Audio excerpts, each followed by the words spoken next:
Bueno, vamos a dar inicio a la charla de columna semanal. El tema de hoy pues va a ser hemangiomas vertebrales, ¿listo?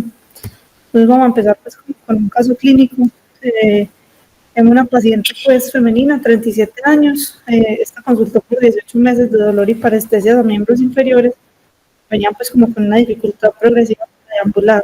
Como antecedentes pues tenía una resección de una lesión benigna en ovario y una luxación de cadera congénita. Al examen físico, era una paciente pues, que estaba con un rasgo 15-15, alerta, orientada, no tenía ningún tipo de al respecto en este tema. Sin embargo, movilizaba sus 4 extremidades, pero se podía objetivizar un déficit, digamos, en sus miembros inferiores a nivel distal, pléjica en L5 derecha y parética 4-5 y S1 izquierdo, con atrofia pues, de sus gastronemios. Con esta descripción, algún R menor quisiera, digamos, saber algo más de la historia, del examen físico, o cuál sería, pues, como el manejo inicial.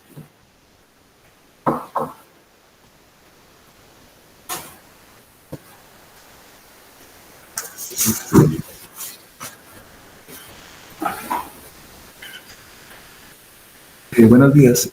Lo primero que me gustaría saber es saber exactamente el patrón en el que progresó pues, el déficit, que por eso me ayuda a diferenciarse algo más de neurología o de neurocirugía. Adicionalmente, me gustaría saber el compromiso de los esfínteres si tuvieron en este caso, yo no lo veo descrito. Otros signos que nos pueden alertar sobre probablemente alguna lesión vegetativa de malignidad primaria, antecedentes por inmunosupresión, síntomas B, y pues ya con respecto al manejo inicial, en el contexto de esta paciente que parece que es un déficit más probablemente que viene pues, de la región espinal, una resonancia sería como lo que diría de entrada, pues buscando eso. Listo, bueno, pues al examen físico tenía pues como hallazgos de neurona motora superior, no había pues como síndrome constitucional asociado. En cuanto a la historia, pues no había otro dato pues muy importante y sí tenía compromiso como tal de esfínter. Se le hizo inicialmente una tomografía antes pues que una resonancia. Les muestro esta imagen porque no tenía todos los prequirúrgicos pues como tal de la paciente. Alguien con estos dos partes podría pues como describir más o menos la tomografía o algún hallazgo que le llame la atención. Listo. Si quiere pues como mencionar.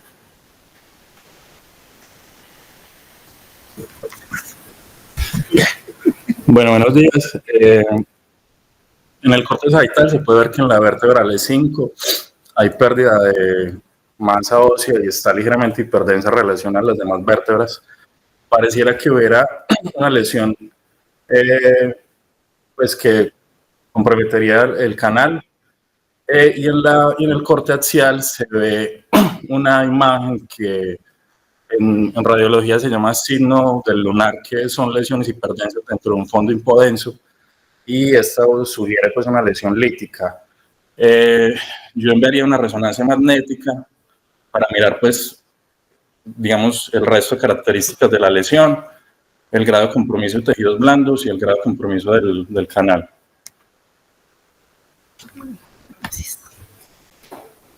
Entonces se le hizo la resonancia magnética.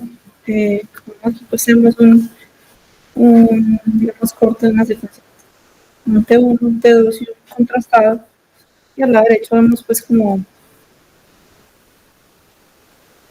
el corte axial de este nivel pues como tal del E5. Con esto alguien quisiera digamos describir los hallazgos o hacer una propuesta inicial.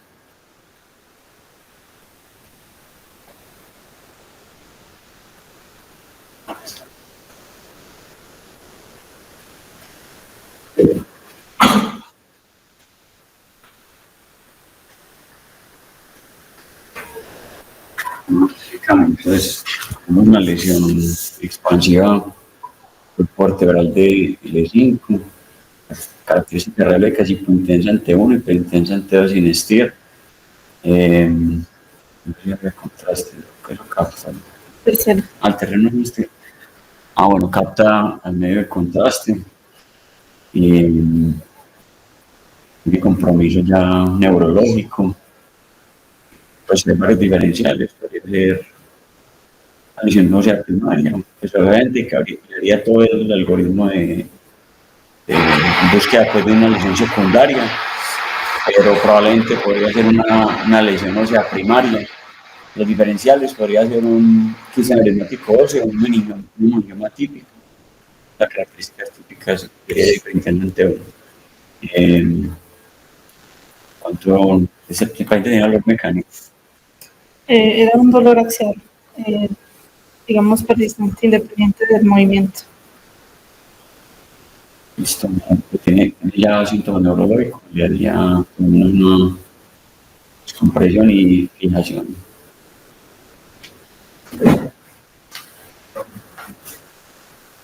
Hola, yo quiero saber los residentes por qué dicen que es una lesión primaria con la imagen, sabiendo que la paciente tiene un antecedente de un cáncer de ovario. Por epidemiología, ¿qué lesiones neoplásicas afectan más fácilmente la columna? Y segundo, quiero saber qué piensan de iniciar el abordaje terapéutico con una biopsia.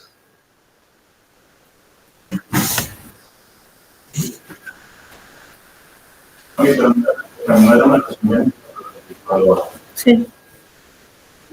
Bueno, sí, es claro pues que epidemiológicamente las lesiones secundarias en la columna son mucho más frecuentes. La cosa es que pues, lo que yo en Santiago es que él primero descartaría pues, una lesión secundaria. Digamos que lo lleva a uno a pensar que es un paciente con tumor primario, un paciente joven, sí tiene el antecedente del tumor de ovario, pero lo que describe es que es un tumor pues, benigno, ¿cierto? Y pues digamos que uno intuye que ese tumor se reseca y queda totalmente controlado, pues, pero sí, como menciona Pipe, hay que descartarle pues que no sea un tumor secundario. Iniciar con una biopsia, pues si uno ya descartó que tenga otras lesiones y que no sea un tumor secundario, me parece como una buena vía pues, de estudio del tumor, pero es una lesión lítica que se ubicada pues, en un segmento de la columna que es móvil. Habría que calcularlo en sí.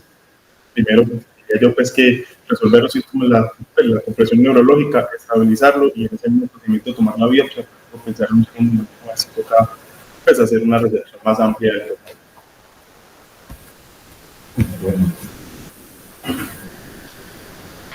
Bueno, entonces, luego de esto, pues como comenzamos con la revisión como tal del tema y al final nuestro desenlace del caso. Entonces, pues para empezar, tenemos pues que los mangiomas en general pues, fueron descritos inicialmente por Virchow en el 67, 1867, y la primera descripción ya radiológica como tal de una descripción típica fue por Perman en 1926. Estos se describen pues como hemangiomas intraóseos primarios, todos hemos visto pues como hemangiomas en muchos otros pues digamos lugares del cuerpo, pero específicamente vamos a hablar hoy de los intraóseos primarios. Estos por definición son lesiones pues que si bien se consideran neoplásicas son benignas y digamos se van a diferenciar porque tienen vasos mal formados de diferentes digamos calibres, pequeños y grandes, y van a tener múltiples ubicaciones, entre ellos pues pueden estar incluso en el cráneo, huesos largos, en el sacro y en la columna en cualquier otro segmento, más frecuentemente en el torácico, ubicándose en cualquier componente como tal de la vértebra, sea en el cuerpo, el pedículo o la lámina. Estos, la gran mayoría de veces, como vamos a ver, serán asintomáticos, se encontrarán de forma incidental, por lo que más o menos hasta un 10 a 11% de la población se pueden encontrar de forma incidental con una pequeña predisposición hacia las mujeres. 0.5 a 1 pues en comparación con los hombres. Son su presentación es directamente proporcional, digamos, a la edad, se presenta con más frecuencia entre la quinta y sexta década de la vida, siendo más frecuente pues en personas de mayor edad. El diagnóstico como tal lo haremos con esos dos criterios. Vamos a ver que hay una apariencia pues que es típica de estas lesiones, que si se presenta esta apariencia típica asociada pues con estos hallazgos histopatológicos, uno haría pues como tal el diagnóstico, aunque usualmente se hace pues con la imagen. Entonces, como si bien son lesiones, digamos que son neoplásicas benignas, se trata pues como de vasos mal formados, se ha descrito que son más bien como malformaciones o martomas, y son típicamente lesiones pues como de un crecimiento lento. Más o menos 0.9 a 1.2%, 0.9 a 1.2% de estos pacientes se harán sintomáticos y muy rara vez serán agresivos, que es como lo otro que vamos a mencionar. Se van a dividir entre típicos, atípicos y agresivos y digamos la diferencia inicial entre típicos y atípicos se hará más que todo por la imagen y el contenido de grasa, así como con los agresivos respecto a la extensión, digamos, extraósea que tengan. Entonces se pueden ubicar, como dijimos, a nivel del cráneo, ¿cierto? Intracortical en extremidades, a nivel del sacro o en la columna vertebral. Estos representan más o menos el 26% del total de los hemangiomas, con una mayor frecuencia a nivel torácico, con menor frecuencia a nivel lumbar y ya muy rara vez pues, a nivel cervical y sacro. La gran mayoría de veces se presentará en una única vértebra, más o menos el 72%, pero también puede presentarse y a medida, digamos, que avance, digamos, la edad en múltiples vértebras. Histológicamente lo podemos clasificar también en 4 subtipos. Si bien estos no son diferenciables por la imagen y tampoco representan un cambio de tratamiento, sí digamos que hay 2 de ellos que son más frecuentes y se asocian, digamos, a mejores resultados pues, quirúrgicos, o es lo que se describe. Tenemos el subtipo cavernoso y capilar, que básicamente se diferencian por el calibre de los vasos que lo atraviesan. El cavernoso son vasos pues como de mayor calibre o más gruesos, menos frecuente, el 28%, y el capilar, que es el más común, son vasos que son múltiples, mal formados y de pequeño calibre, más o menos en el 50% de los casos. Entonces, como dijimos, la gran mayoría serán asintomáticos, ¿cierto? 99%, y el porcentaje, el bajo porcentaje que se hará sintomático porque va a generar radiculopatía o mielopatía, porque habrá una fractura pues como tal patológica. Esta compresión o este déficit neurológico se dará pues básicamente por 4 vías, ¿cierto? Se puede dar porque hay una compresión por extensión de la lesión pues como a nivel epidural, con compresión como tal del canal del saco de alguna raíz, porque hay hipertrofia y abalonamiento, digamos, de esa vértebra, con una hipertensión, digamos, en la vértebra y abalonamiento del muro posterior, porque, digamos, la presencia de este debilita como tal la vértebra y genera una fractura patológica, o porque, como sabemos, es una lesión que es hipervascular y genera un sangrado epidural, ¿cierto? Todo esto puede presentarse pues, de forma espontánea o ser precipitado, tanto por aumento de la carga axial o durante el embarazo por el cambio, digamos, como hemodinámico que se presenta a esta edad, siendo más frecuente a nivel torácico y en personas jóvenes. Entonces, lo mismo se puede presentar a nivel de la bóveda craneana, con la imagen típica, digamos, en panal, ¿cierto? Sin embargo, el tema de hoy pues, es básicamente hemangiomas vertebrales, por lo que estos son los signos pues, que vamos a encontrar más comúnmente en los hemangiomas típicos a nivel de la presentación. Pues, en este corte sagittal, un hallazgo típico con unas trabéculas engrosadas, descrito como aspecto terminal, barras de cárcel, o sal y pimienta en el corte axial, ¿cierto? A nivel ya como tal de la resonancia, se evalúa básicamente el comportamiento en el T1, T2, contrastado para identificar si es atípico o típico y si hay extensión no pues a nivel epidural y a nivel del canal. Entonces, bueno, en esta imagen es un comportamiento típico, es un paciente que tiene un componente representa en el T1 de forma hiperintensa y en el T2 de forma hiperintensa, a diferencia de los atípicos. Los atípicos siempre se llaman o bajos componente lipídico, y estos van a ser iso o hipointensos en el contrario de los típicos. Ambos pueden ser hiperintensos, incluso tiene el estilo, pero atípicos, mucho más ávidos, medio de contraste. Y definitivamente ninguno, ni el típico ni el atípico, va a tener una extensión, digamos, extraósea, pues como por regla general. La extensión extraósea se le llamaría entonces agresivo. Entonces, esta es la diferencia básicamente entre el típico y el atípico. Digamos que es un paciente que tanto en el T1 como en el T2 se presenta de forma hiperintensa la lesión a nivel del E3, mientras que en los atípicos son hiperintensos en el T1, hiperintensos en el T2 y pueden ser hiper en el contrastado. Asimismo, en la tomografía no se van a dar los hallazgos clásicos de un típico, sino que no habrá pues como el típico panal, los sentimientos en estos típicos o agresivos. Hay un subtipo de estos hemangiomas que es denominado el hemangiomas vertebral agresivo. Este tiene unos componentes, tiene unas características, y es que si bien también se presenta a cualquier edad, comunes e incluso puede presentar en niños o durante el embarazo. Es, digamos, muy raro, si apenas un 1% llega a ser sintomático del hemangioma agresivo, es muchísimo menos frecuente, pero la mayoría de veces se va a ubicar en el T3 y T9. Este entonces, por lo general tendrá, pues entonces será sintomático y tendrá manifestaciones básicamente dadas por el efecto de masa, dado que tiene una extensión, digamos, a nivel extraóseo con un componente epidural y una destrucción pues de la cortical, ¿cierto? Entonces se hace sintomático dependiendo pues de lo que comprima, ¿cierto? Asimismo, por el debilitamiento como tal de la vértebra, va a generar o va a predisponer con mayor frecuencia pues a fracturas patológicas. Entonces, en la tomografía y en la resonancia, lo que vamos a encontrar es una lesión pues, que tiene un comportamiento que es atípico, ¿cierto? No es típicamente hiperintensa en el T1, vemos que esto es pues, como de mixto heterogéneo, y en el corte axial, en el contrastado, vemos como tiene una extensión, digamos, hacia posterior que invade, destruye la cortical y tiene una extensión, digamos, hacia el canal, ¿cierto? Hay ciertas clasificaciones, hay una clasificación de Boriani y una clasificación de Enneking, en general, pues como para este tipo de tumores. Enneking intentó pues como clasificar el comportamiento biológico de estos tumores, dando una clasificación específicamente para los malignos y los benignos, solo pues como para describirla.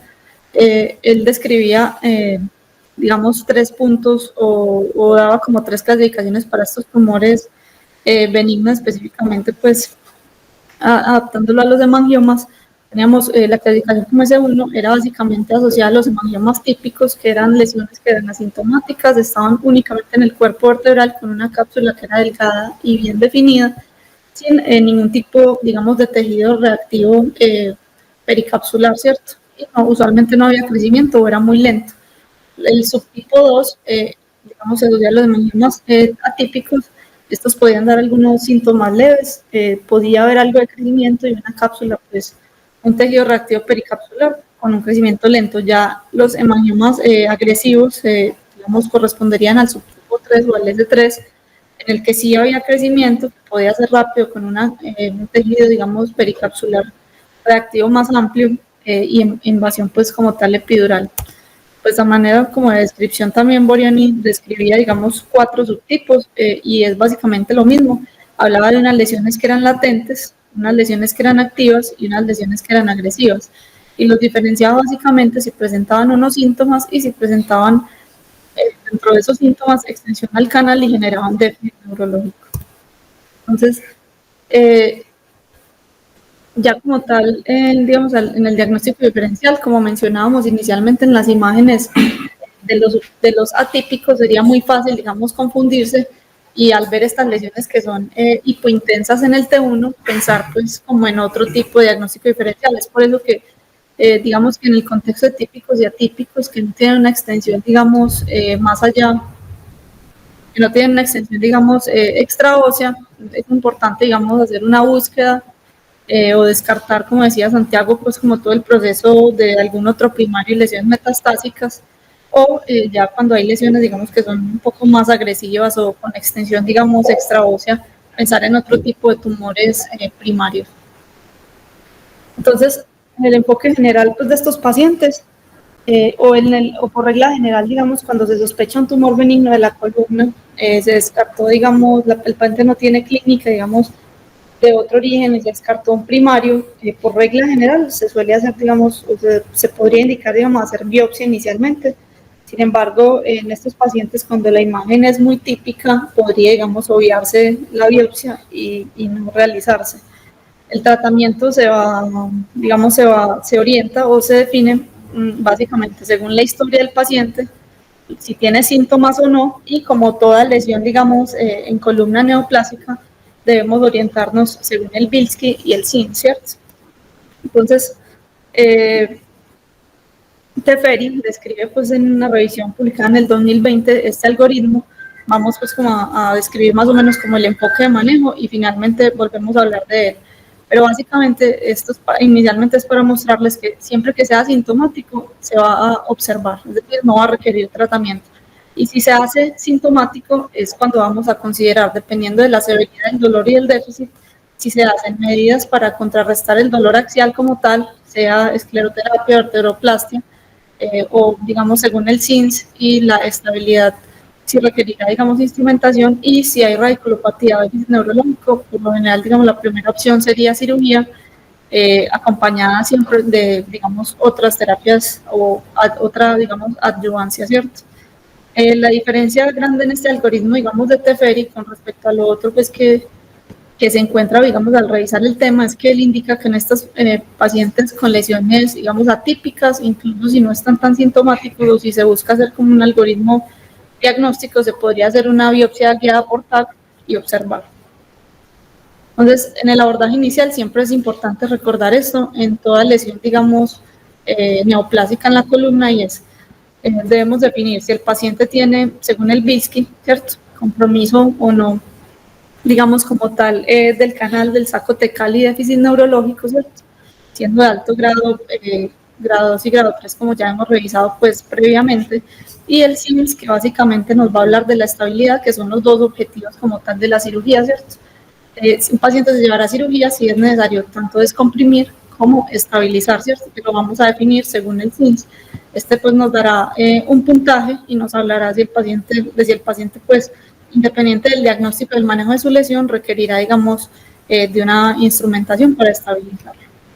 Entonces, como regla general, toda lesión que sea incidental y el paciente esté completamente asintomático no va a requerir pues como tratamiento, y básicamente se tratarán las lesiones que sean sintomáticas, sean porque generen dolor o porque generen algún tipo de déficit neurológico, ¿cierto?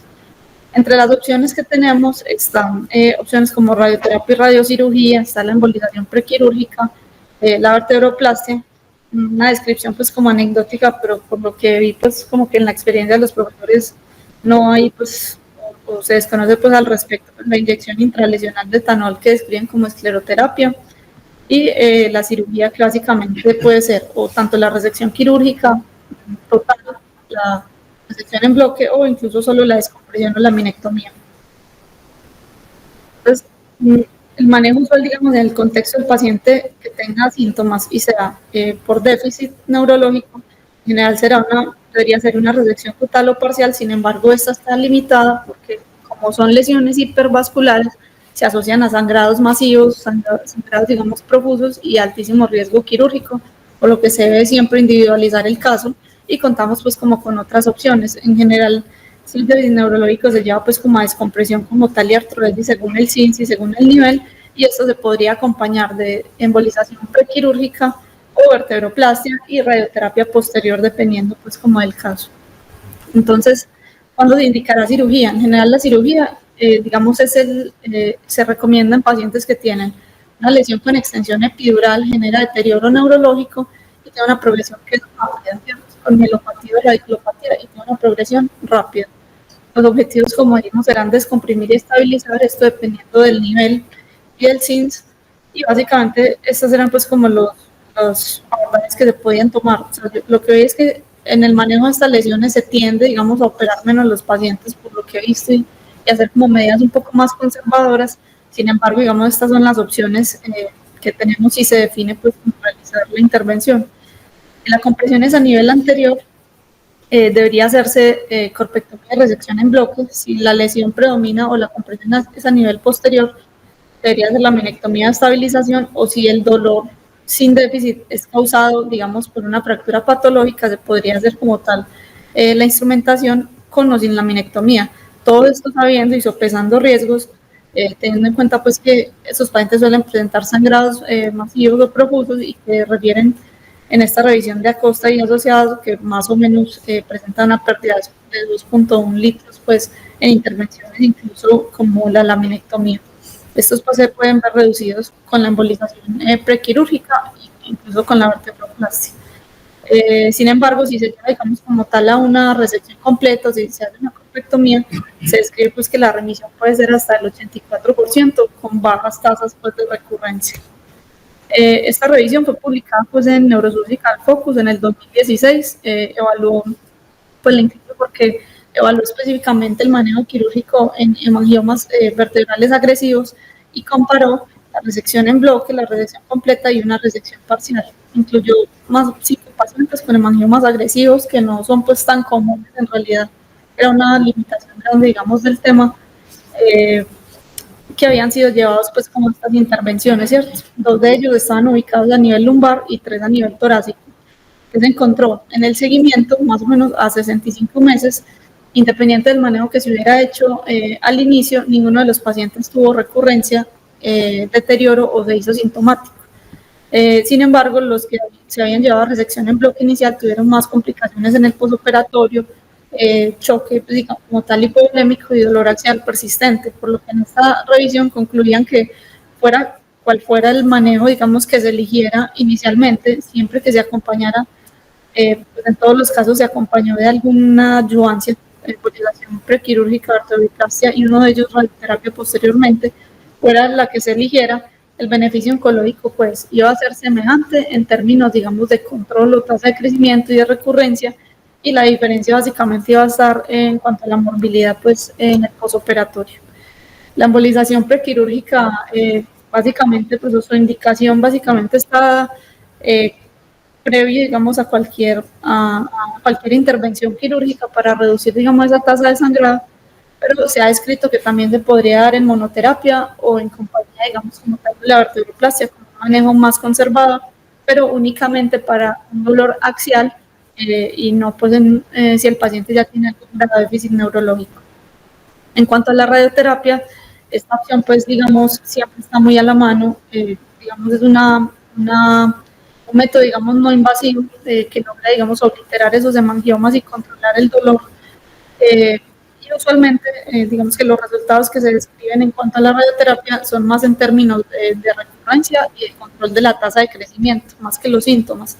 Si bien pues describen que más o menos el 60-80% de ellos mejoran esta, digamos, efectividad en la mejoría de los síntomas, es más, digamos, en el dolor axial que en el déficit, pero sí se puede llegar a valores hasta el 90%, principalmente si se hace, digamos, posquirúrgica o luego de alguna intervención. Pero en un pequeño porcentaje, más o menos en el 20%, podría, digamos, empeorar el déficit. Entonces, la radioterapia, según lo revisado, más o menos deberíamos, digamos, como indicarla principalmente si hay dolor sin déficit o en el posoperatorio de una resección, incluso pues si es parcial o solo la laminectomía. Este estudio, como esta revisión, fue publicada en junio de 2019. Básicamente en ellos solo buscaba pues como describir como los desenlaces en 10 pacientes con hemangiomas sintomáticos durante este periodo de tiempo que no tenían déficit pero tenían dolor con esta digamos proporción a nivel de la columna que se evaluó. Se siguió de forma imagenológica y clínica por 8 años y 21 años y se encontró que en el 90% de los casos los pacientes que se llevan a radioterapia solo por dolor presentaban un control en la tasa de crecimiento y no presentaban síntomas nuevos. Solo uno de ellos lo presentó, digamos, durante este periodo de seguimiento, por lo que se considera pues que la radioterapia es una opción como manejo a largo plazo en hemangiomas sintomáticos, pero encontraron que sí había una relación directa y era dosis dependiente, buscando que tuviera dosis de al menos 45 grays en total. En cuanto a la radiocirugía, había un poquito menos pues como información, pero encontré pues como este metaanálisis, esta revisión sistemática de este metaanálisis publicado en el 2022, fue realizado por Conti en la Universidad de Bolonia en Italia, revisó digamos artículos entre el 90 y el 2000 y el 2020, en el que se describían pues pacientes con hemangiomas vertebrales sintomáticos sin describir digamos un subtipo específico. En el total, digamos, de los artículos incluidos, se evaluó básicamente el control tumoral con radiocirugía, del dolor y el daño de tejidos circundantes. ¿Qué se encontró? ¿Cuáles fueron los resultados? Estos pacientes, cuando eran llevados por dolor o para control tumoral simplemente radiocirugía, presentaban una respuesta completa hasta en el 45% de los casos, parcial en el 23% y una estabilidad en el 37% de los casos, con una mejoría del dolor más o menos en el 87%.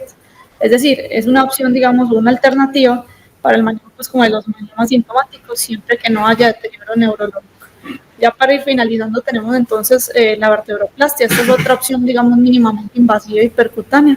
Esta básicamente se hace una inyección del polimetilmetacrilato a nivel vertebral, a nivel de la lesión, que va, digamos, a ocasionar una trombosis y esclerosis, pues como esas lesiones de esas venas hemangiomatosas, disminuyendo su tamaño y en teoría consolidando pues como tal las microfracturas y disminuyendo el dolor adicionalmente pues por la lesión térmica generada por esto. Entonces, es una opción, digamos, como ayudancia, digamos, a otras terapias, a la descompresión y el manejo que se decida, o como monoterapia en pacientes que únicamente tienen dolor axial. Esto es importante porque ese dolor axial podría ser asociado a una fractura y es digamos, importante definir, digamos, el compromiso del muro posterior o no, porque es en estos pacientes en los que ya no estaría, digamos, tan indicado, o pues, su indicación habría que reevaluarla por el riesgo justamente, digamos, de fuga de ese cemento, digamos, al canal, que es la principal complicación en este tipo de procedimientos, hasta el 20 al 35% pues, de los casos. Sin embargo, más o menos en un 1%, incluso menos, únicamente se hacen pues sintomáticos ese tipo de fugas. Y pues la fractura costal por la posición prono. Ya pues la última opción y de la cual pues como no hay mucha evidencia es la escleroterapia. Esto fue escrito en el 94 por Hayes y se asociaba siempre, digamos, de intervenciones quirúrgicas o como prequirúrgico. Básicamente describían pues que se podía hacer una inyección intralesional de alcohol absoluto o de etanol que generaba una trombosis pues como tal del endotelio y que previo a eso se debía hacer un angioTAC para delimitar el área más hipervascular y dirigir hacia allí la aguja. Entonces, en el enfoque general,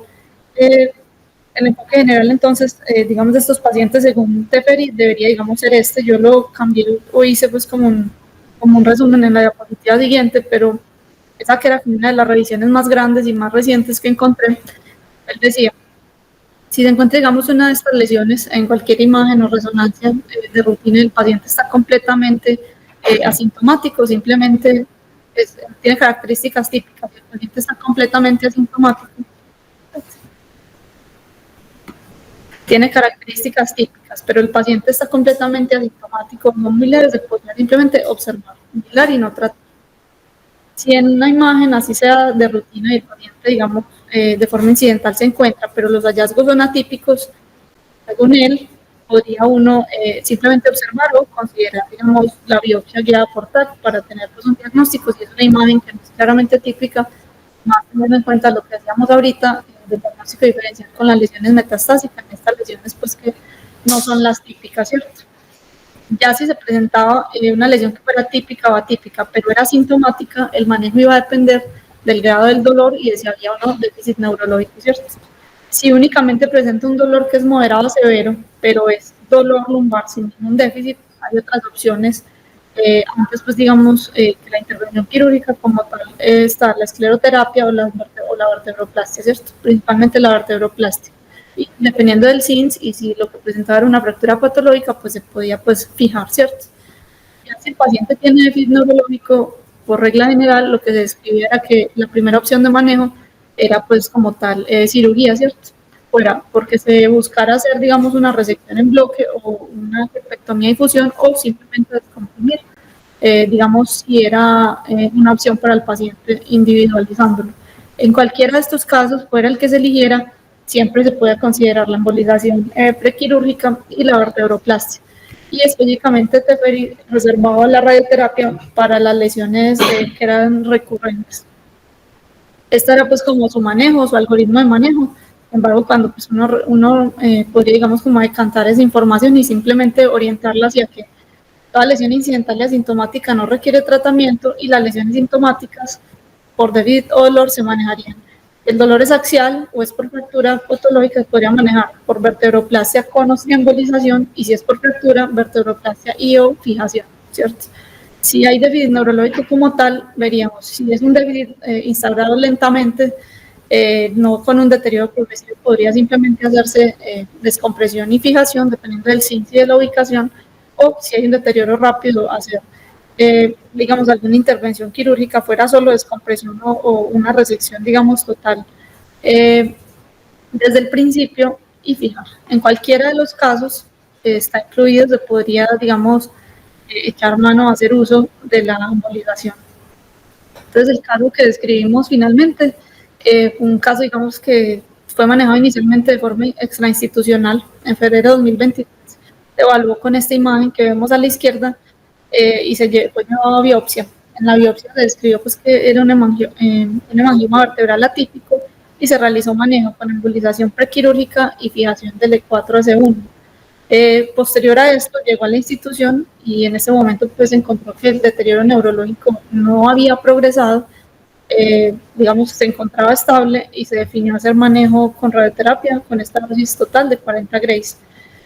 Así se hizo, digamos, ese seguimiento y la última imagen de control que tienes de noviembre es básicamente esta que vemos aquí a la derecha, en la cual pues la paciente no presentaba, digamos, como progresión neurológica, tiene un dolor axial que está controlado y la paresia que era plegía de uno de los dos lados ahora es paresia, tanto del E5 como S1 bilateral, con cierta mejoría pues como tal del control de esfínteres. Sin embargo, pues ahí está la lesión. Bueno, entonces eso era pues como lo que tenía para revisar hoy. Las conclusiones básicamente es que no hay un manejo estándar, todos describen incluso algoritmos diferentes de manejo. Lo que se sabe es que tenemos muchas opciones de manejo conservador, percutáneo o quirúrgico y que la principal limitación estará básicamente en el alto riesgo quirúrgico que tienen y en el riesgo, digamos, como de sangrado masivo, por lo que hay que evaluar, pues individualizar cada uno de los pacientes y, digamos, ser muy claro en cuál es la clínica que tiene el paciente, si es únicamente dolor o si hay un déficit que nos indique o nos oriente sobre cuál será, digamos, como el manejo ideal para él. Eso era lo que tenía pues para revisar hoy.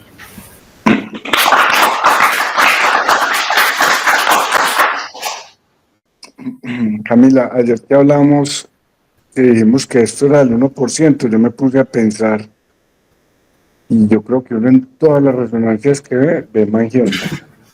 Entonces a mí me da la impresión de que es muchísimo menos del 1% de los que sean pues atípicos o agresivos. Que yo recuerde, yo he tratado uno con una vertebroplastia. Y aquí llegó uno hace 1 o 2 años que operó Julián urgente por la noche, un muchachito de 15 años que se quedó parapléjico súbitamente, se operó, se le hizo una corpectomía, una fusión, y el paciente al final salió moviendo un poquito los dedos, pero no recuerdo más, no tengo experiencia. Gustavo o Julián, que están conectados, oigo los comentarios de ellos.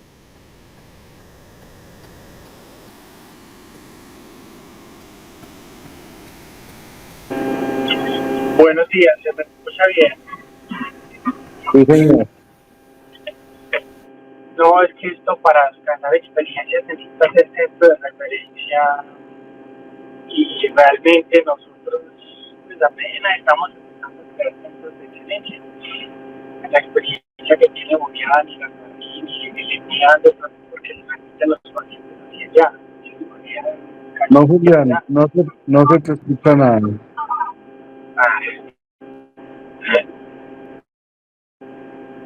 Hola, hola, ahí se me escucha. Sí, pero entrecortado. Dale a ver si te escuchan.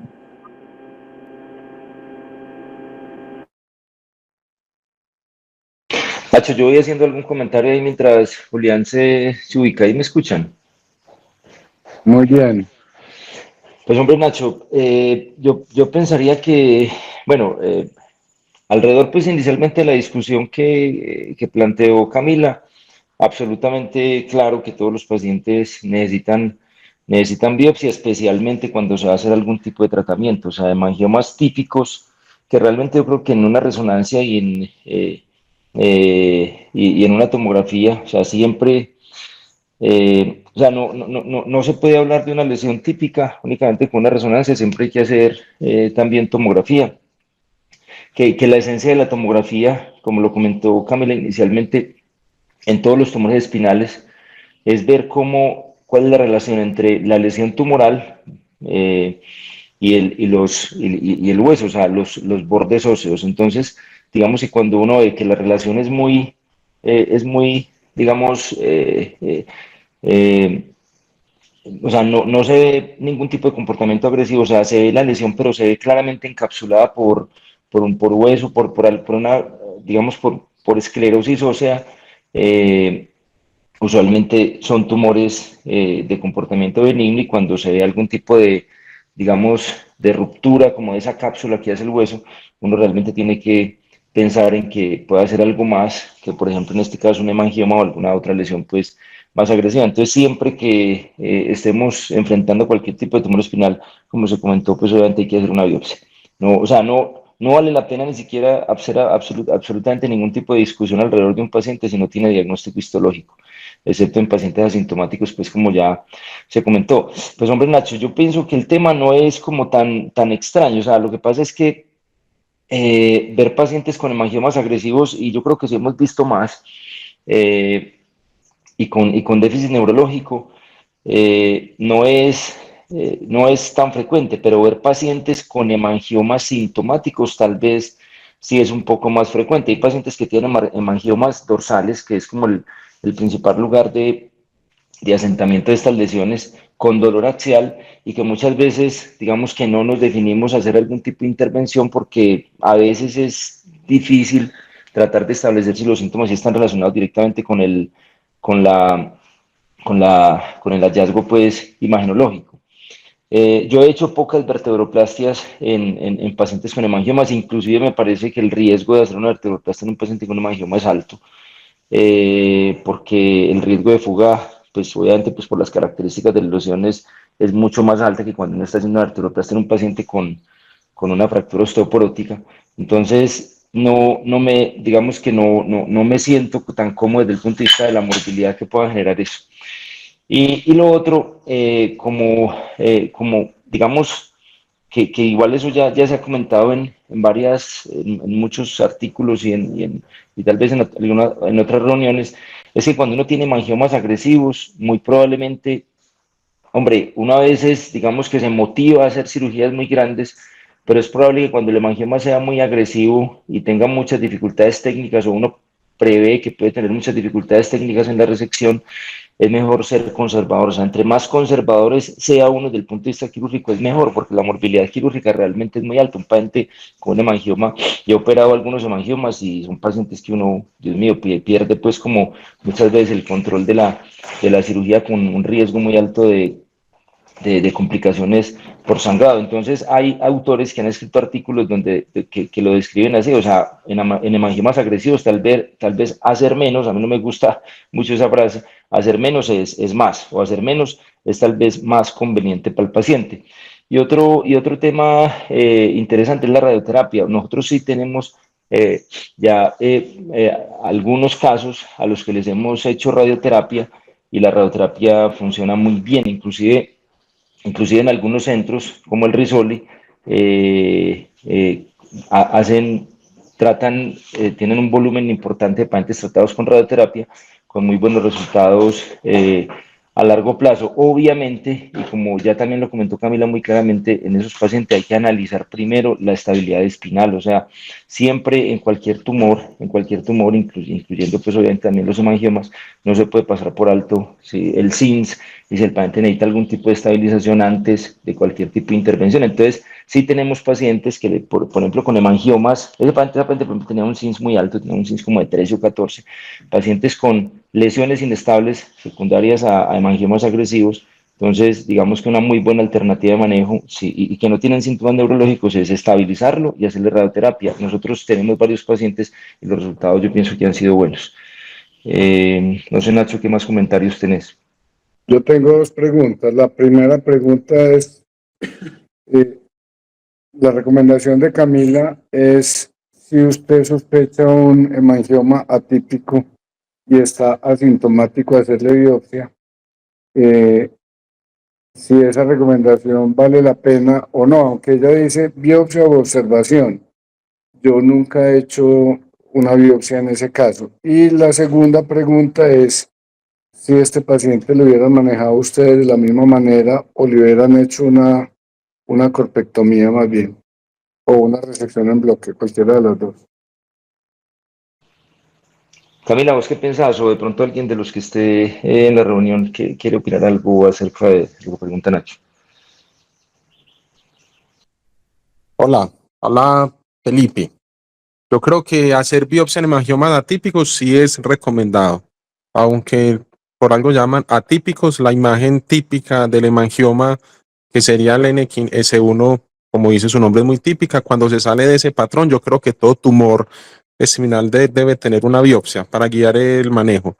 Y en cuanto a hacer una cirugía oncológica en un hemangioma, pues, profe, yo creo que como lo acabaste de mencionar, en una lesión agresiva, hemangiomas, yo estuve en una cirugía de hemangioma aquí durante la residencia y el sangrado es muy alto. Yo creo que en esas lesiones agresivas donde ya tenemos la radioterapia que nos colabora mucho, yo creo que es mejor hacer una buena descompresión, y si el tumor tiene las características imagenológicas que me van a permitir una buena respuesta a la radioterapia, es mejor hacer eso que intentar hacer una resección en bloque. Adelante, Julián. Ahora sí se me escucha. Sí, señor. Perfecto. Listo. Lo que pasa es que yo creo que es muy importante como grupo empezar a gestar grupos de excelencia en Medellín, ¿sí? Porque el grupo de Boriani, Gasbarrini, porque el MD Anderson publican y hacen todo esto, porque son centros de referencia de excelencia. Es muy importante que nosotros empecemos a hacer eso acá, para poder tener más experiencia y poder hacer más publicaciones, hacer más cosas en el manejo de ciertas enfermedades tan complejas. Por ejemplo, la escoliosis es uno de esos, los tumores es uno de esos, y empezar a hacer grupos de trabajo. Me parece eso muy importante para todos nosotros y para el grupo de residentes, que empecemos a hacer eso. Eso va a hacer que haya mejores resultados para los pacientes, trabaja uno mejor, y podemos empezar a hacer más publicaciones, porque la experiencia que podamos tener en ciertas enfermedades es muy escasa, pues en hemangiomas más, porque se trata muy pocos, es porque no se hace un centro de referencia, que sí pasa, por ejemplo, con Boriani le remiten todos los tumores de Europa. Entonces, por eso tienen tanta experiencia en el manejo de estas enfermedades tan complejas. Nacho, yo tengo un comentario acerca de lo que dijiste de la biopsia. O sea, uno ve muchos pacientes con hemangiomas atípicos, o sea, ve muchas resonancias con hemangiomas atípicos. Lo que pasa es que hay que contextualizarlo. Inclusive uno ve pacientes que tienen varios hemangiomas atípicos. Entonces, si el paciente está asintomático, obviamente, digamos que la evaluación tiene que ser también, o sea, con todas las imágenes. O sea, si vos ves un hemangioma atípico, pero la imagen en la tomografía es muy típica de hemangioma, yo pienso que la observación es la mejor conducta. Obviamente, pues si uno ve a un paciente que tiene, digamos, algún contexto diferente, algún contexto oncológico, cualquier cosa, pues son pacientes que finalmente terminarán en una biopsia, pero pacientes con imágenes atípicas en resonancia, pero imágenes típicas en tomografía, que esa, digamos que es el valor de la tomografía en estos casos, yo creo que en general se observan. Y en general se observan con resonancias seriadas y uno va viendo cómo se comportan las lesiones. Yo creo que rara vez, si uno tiene una imagen típica en tomografía, pero atípica en resonancia, rara vez se equivoca en el seguimiento acerca, pues, como de un hemangioma típico, obviamente, pues, dependiendo del contexto del paciente, pacientes sanos, jóvenes, sin antecedentes, pues, de enfermedades oncológicas. Y en cuanto a lo que decías, que si esa paciente, hablando únicamente de esa paciente, porque digamos que hay hemangiomas hay de todos los tipos que uno pueda ver en cuanto al compromiso vertebral, en esa paciente, por la ubicación, por la morbilidad que implicaría una resección en bloque, yo nunca la consideraría. Inclusive hay trabajos muy claros en los que cuando la resección en bloque no es factible, porque obviamente pues uno como cirujano, neurocirujano o cirujano de columna o persona interesada, cualquier persona que le interesen bastante los tumores siempre va a querer hacer una resección en bloque de cualquier lesión. Hay trabajos que ya muestran cómo descompresiones y manejos más conservadores asociados a radioterapia tienen los mismos resultados que una resección en bloque, considerando que la resección en bloque tiene muchísimo más riesgo y más morbilidad que un tratamiento más conservador. Entonces, en esta paciente yo pienso que es el tratamiento hasta ahora, digamos, en cuanto a la evidencia, el mejor tratamiento disponible y la paciente inclusive ha mejorado significativamente. La imagen en la resonancia digamos que no ha mejorado como, o sea, no ha disminuido el volumen del hemangioma como uno esperaría, pero los síntomas de la paciente han mejorado significativamente, o sea que el tratamiento es exitoso.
Gritemos todos con gran emoción.